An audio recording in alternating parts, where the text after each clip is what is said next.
Welcome to the podcast. Thank you for having me. I'm excited to have you. So I'd love to begin with you sharing a little bit about yourself and what you do. Okay, my name is Ghannika. Currently, I am a mother. First and foremost, to Gianna, we call her Gigi. I'm also attending FIU for my master's in business. So I tend, with my master's degree, I do want to open up an after-school program for our minority community, where after school is not just doing homework and you're not bored. I want to incorporate life skills that I wasn't taught as a child, and to decrease the obesity rate, so our children aren't dealing with many issues that we have today in society. I do work full time, so I'm in school taking care of the baby as well with dad. So just trying to get that together. And I also created my business, G's Creation Station, where I do custom doormats. I'm currently working on our sisterhood for AKA the Zetas and the Deltas. I'm doing some doormats for that. I've done ornaments. So I'm trying to, get myself together because I'm very crafty. So that's what I do. Jack of all trades so far. Yes, I love it. Love it. Love it. So are you in Florida? I am in Florida. I currently moved to Central Florida from South Florida. So I'm getting adjusted. I lived in Central Florida like 5 or 7 years ago when I went to school when I first started out. So I'm back here again. Nice. Love it. Love Florida. I'm actually coming down to Florida in a couple weeks. Nice. I'll be in South Florida though. Definitely love the beautiful state of Florida. But obviously, you have a story to tell. So I would love for you to take us back on your journey to motherhood and share with us your love story. Oh gosh, it just gave me chills. So back in 20, what year was that? 2017, I think it was. Yes. Um I got pregnant, but I didn't know I was pregnant, unfortunately.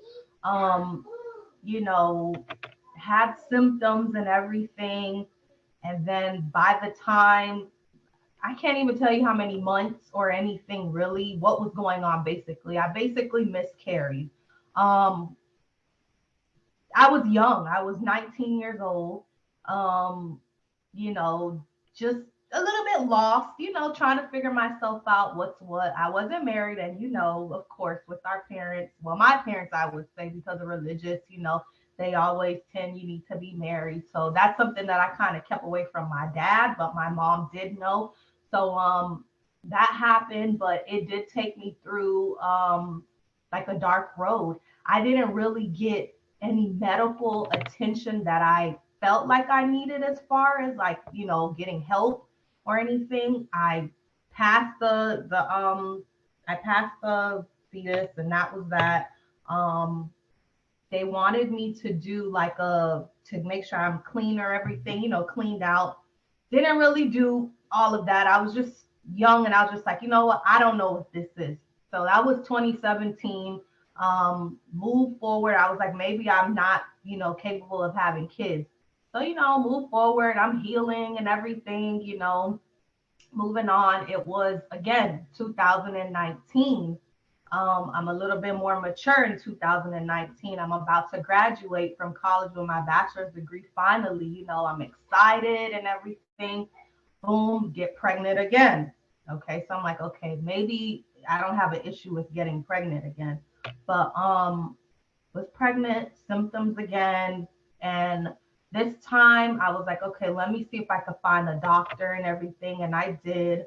Um, and then by the time, I thought I was maybe 10 weeks, but by the time I can get to the doctor and get checked out, there was no heartbeat. They said it was measuring at 6 weeks. And I was kind of like, okay, like, what's going on? I don't know. It kind of just took me back. I'm supposed to be happy, mind you. I'm graduating and everything and whatnot. Um, so it passed again. And then this time I was more head on to like, okay, we got to figure it out. What's going on? I did the test to figure out what's going on. The eggs were okay, the levels were okay. Of course, anemic a little bit, but like what was the issue? I still didn't get an answer. Never got an answer. They just told me, you're still young, you're able to have kids. So again, went through a dark time, a lot of rage. As we all know, when you go through miscarriages, you have a lot of rage. People don't understand. Um, I think I had finally opened up to my best friends about it because I was just so, just a little bit embarrassed in a sense because I couldn't have any kids like at the time. But I finally opened up to them and I let them know this is what's going on and whatnot. But eventually, one cried. She was like, I felt like you should have told me so that I can be there for you. You know what I mean? You're in the hospital by yourself, going through this by yourself in a sense. And so after that, 2019, we just, I went for my health checkups and kept up with myself and whatnot. Fast forward to 2020, I get pregnant again. This time, I'm not gonna lie to you. I'm before that though, I met a nutritionist and I was explaining to him because that year 2020, pandemic hit, everything is haywire and whatnot. And I'm just like, I need to figure out what's going on because doctors aren't telling me what's going on. Like they're not letting me know this is this or anything. So I was just like, okay, let's see what you got. And he gave me, some of his medication that he had, something that was natural. It onset my menstruation that was helping me, to do what I need to do. Got pregnant in July. Still was unbelieved. And, I wasn't in belief that, I was pregnant. But I went and I called an acupuncturist to get some acupuncture done. And she was telling me, you need to let them know as soon as possible that, you're pregnant and whatnot. So I went and got that 6 weeks checkup. And, they told me they heard a heartbeat. That was the first time I heard a heartbeat. And I'm not going to lie, I was on the table, like laying back, and I laughed because I was like, oh, so you guys finally hear a heartbeat.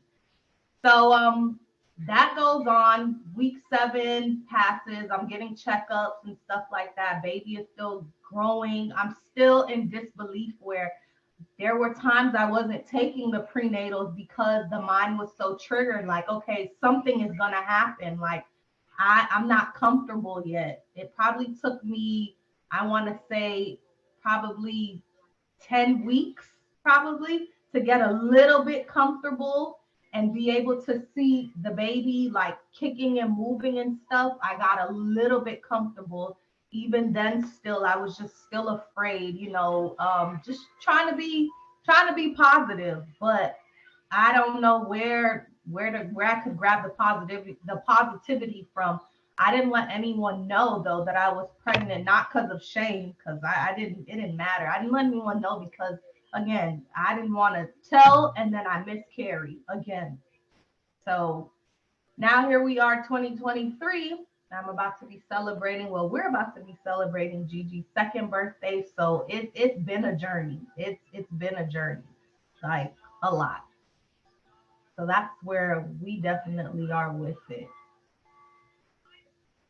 Love, love, love your story. What I also love is that you saw a nutritionist and they were able to kind of point you in direction on some things that you needed to do. Could you share a little bit more about like what they found or what you ended up actually taking or doing or switching up with your diet to help with your pregnancy?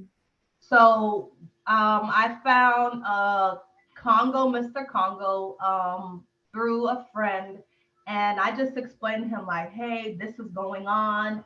The menstrual was skipping and stuff like that, and he gave me this product. I don't remember the name exactly, but it's basically it onsets the menstrual, and then it's a lot. I went to one of his webinars that he had that explained the different like the different onsets that we as women have, the different phases, and when I need to take the medicine, I needed to take it at nighttime before I go to sleep. And diet was absolutely number one. Like, cutting out meat, me personally, that's what I had to do. I cut it out. I started eating clean. And I did the number one thing that I wasn't doing. I started exercising. And that's when everything, I felt like everything started working then. Just exercising more, with him being very positive, even through my pregnancy, he would have meetings with me at least once a week, being that mentor that I needed. And this was all free to me. He even gave me, because he's a herbalist also, he even made me prenatals that I was able to take. And the prenatals were good. I went through pregnancy fine. You know what I mean? There wasn't any offsets or anything that triggered, anything with the baby or myself. It was just great to know, I could find someone, that understood, because he's had previous clients go through this. Again, what the issue was, we still can't pinpoint what it is, but in my heart, I just feel like, of course, it was a mindset thing, and of course, it was a diet thing. I needed to clean my temples before the baby rests in the womb, which is sacred. So, it was nice, and I feel like also some people, like, I didn't tell my best friends. I told you guys, I didn't tell anyone because I was just afraid.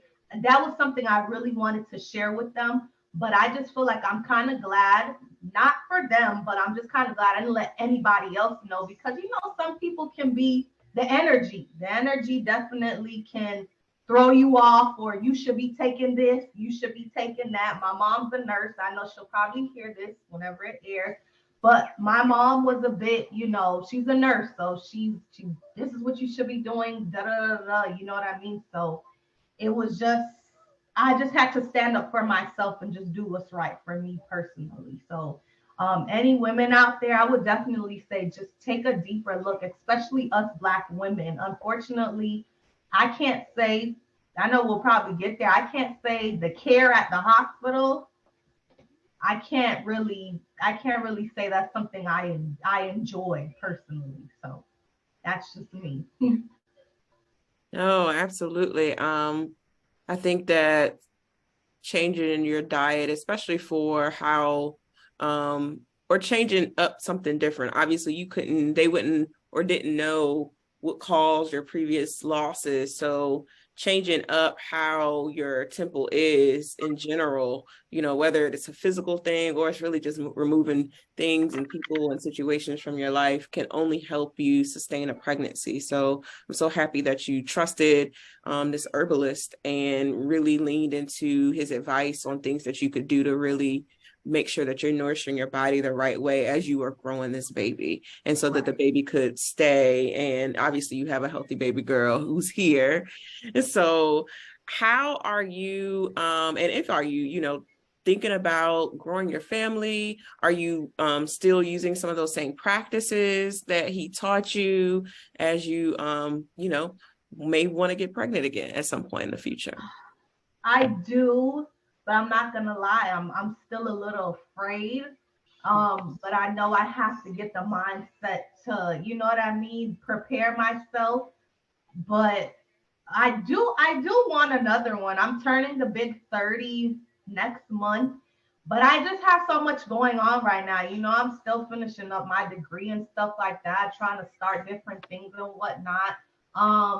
As far as still the practices that I do, like that he incorporated, I still speak them to this day, because honestly, also after the pregnancy, my thyroid was triggered. That was another thing that I had no idea. My thyroid was triggered. So about last year, I want to say, it went haywire as far as the weight gain and everything. And I had to call him. I'm like, what's going on? The hair loss a little bit. I wasn't prepared. I can't blame anyone, but I wasn't prepared.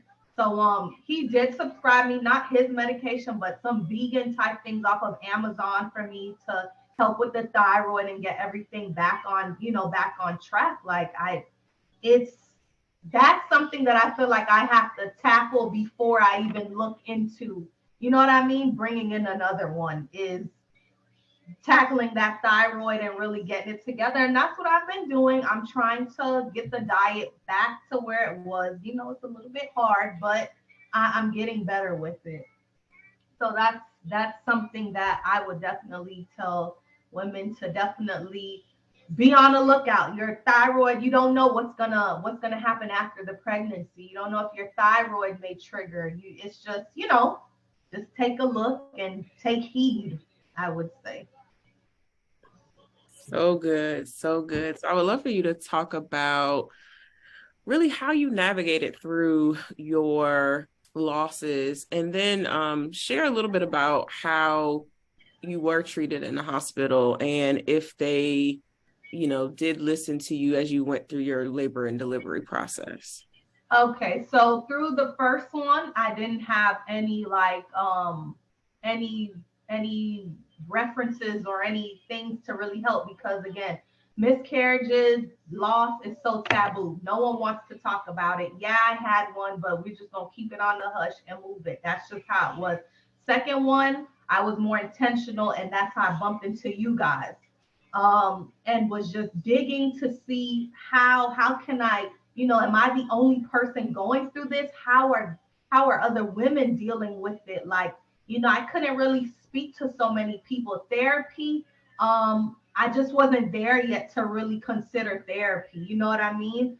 But I literally would go on your page, listen to some of the podcasts. I remember in 2020 driving down I-75 from Atlanta. I had just got my brand new car and I was just listening in. That's when I found you guys, just listening in. I'm just like, oh my gosh, like other women have the same sentiments that I have, but no one is talking about it. You know what I mean? I tried to honor the first one with different walks and stuff. I remember I tried to do a walk in Atlanta one time, but unfortunately, the group that I was with, I don't know if it wasn't of importance to them.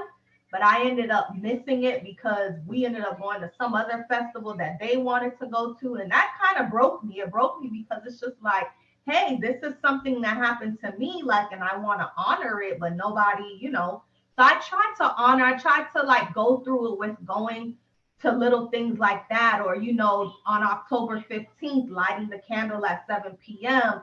You know what I mean? Just trying to focus October not solely on breast cancer, but also infant and pregnancy loss. Like I make that super big now. Like, it's a story that we all have to tell. There's no reason for us to be hush about it because we can all, you know what I mean? Another woman can tell me her story and it's just like, wow, that's so touching. Or me as a woman now, where I've had to be in the place of a close friend that literally just went through a miscarriage. The Lord used me, not trying to be religious, to be that person for her that I didn't have. You know what I mean? So it's nice. I don't know. I don't really bring it up with her because it did kind of trigger me at first. But I say, you know what? I'm trying to be strong for her. But, sometimes no talking is the best therapy when you're with a friend or whatever. And we just kind of just let it be.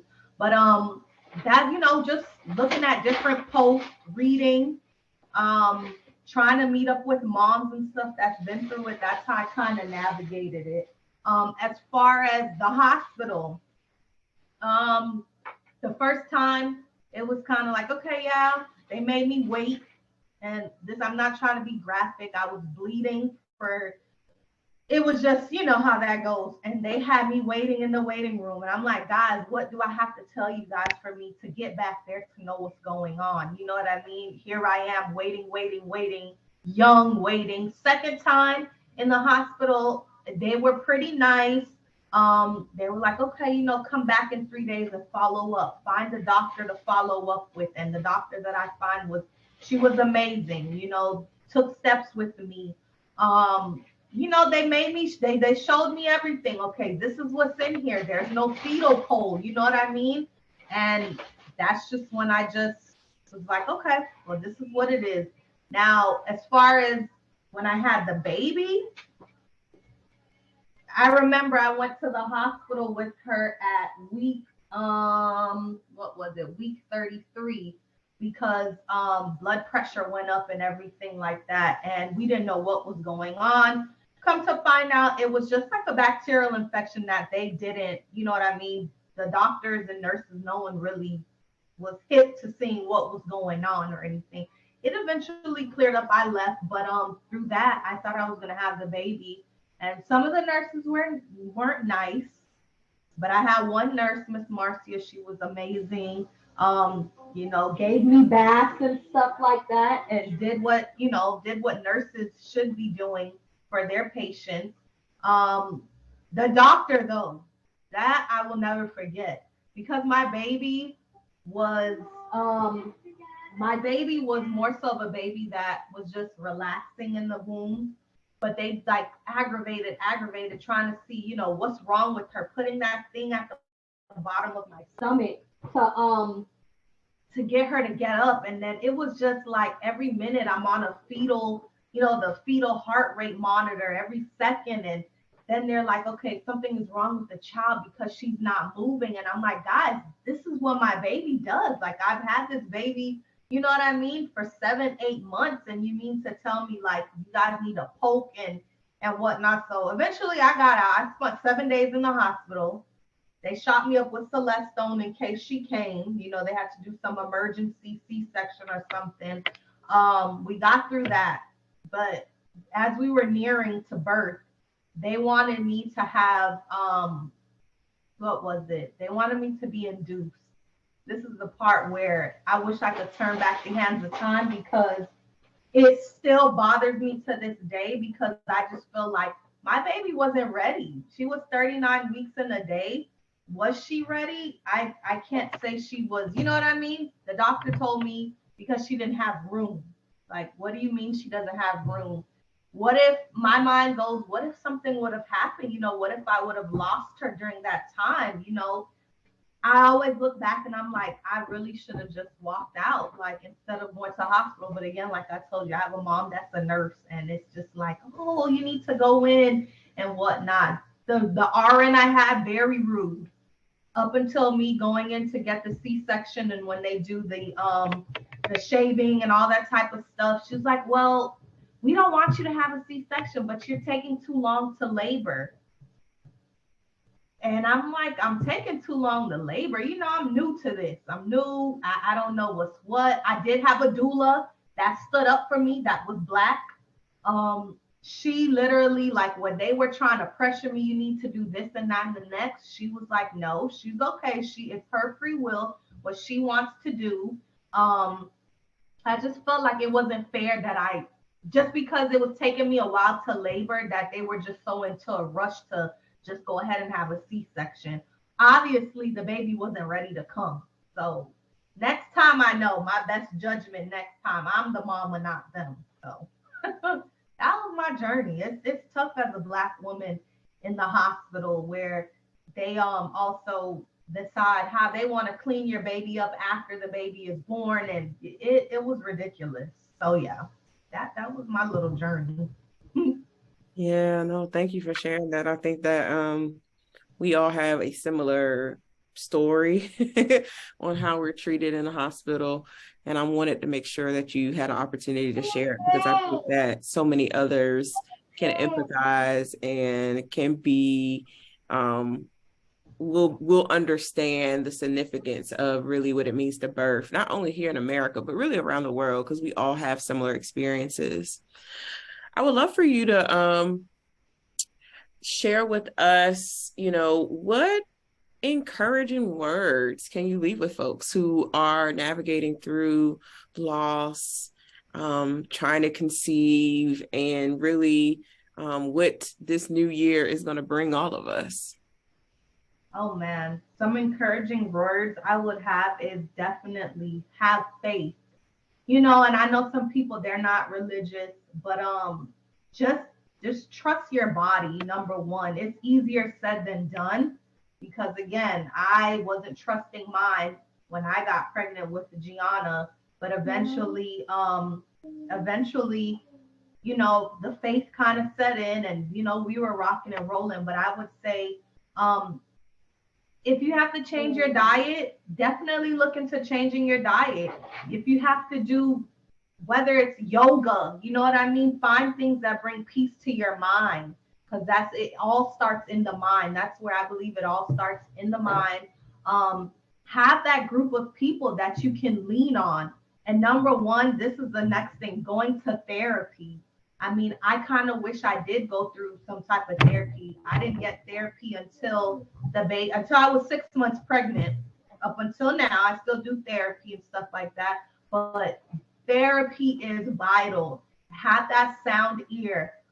Let people know how you feel. You know what I mean? And that was my thing. I wasn't letting people know, okay, um, this is a march that I want to go to in honor of my, my lost child. Like, it's either, you know what I mean, you're on board or you're not on board. Don't let them dictate how you decide to honor your child, basically. Um, just know that, what's for you is for you at the end of the day. Like, I pleaded to God, I prayed, I'm not gonna lie. Remember, I prayed, I was just like, God, am I ever gonna be a mom? Like, what's going on? I love kids, but I'm just like, okay, what's really going on? But I would just say patience too. Patience is a virtue. Give it some time. It may look a mess right now, but literally things will turn out when you least expect it. Because again, I least expected to have this baby. I being pregnant was a shock to me. So it was just like, wow. So just patience, patience, patience. And if you have a partner, husband, whoever it is, you guys look into getting help together. You know what I mean? Because men go through it too when you lose. I didn't know that until, losing the babies and stuff like that. They go through it differently. So just have grace with yourself. So, and love on yourself more. Definitely love on yourself. Find what brings you peace and stuff like that. So those are my encouraging words, definitely, that I wish that I had back then. I love it. So where can we connect with you after this episode? You can connect with me on Instagram, G's Creation Station. I'm also on Facebook, G's Creation Station, as well. I'm starting my Etsy shop, actually. I'll be up and running on Etsy in about probably this week sometime, and then I'll be moving on to opening up my own shop, Shopify, probably, to get things done like that. So that's where you guys can connect with me. Perfect. Well, thank you so much for sharing your story and being on the podcast and listening. And much best wishes to you as you raise that young one and what you do in the future. I can't wait to see some of these new designs. Thank you so much. All right, we got you recorded. Let me stop it.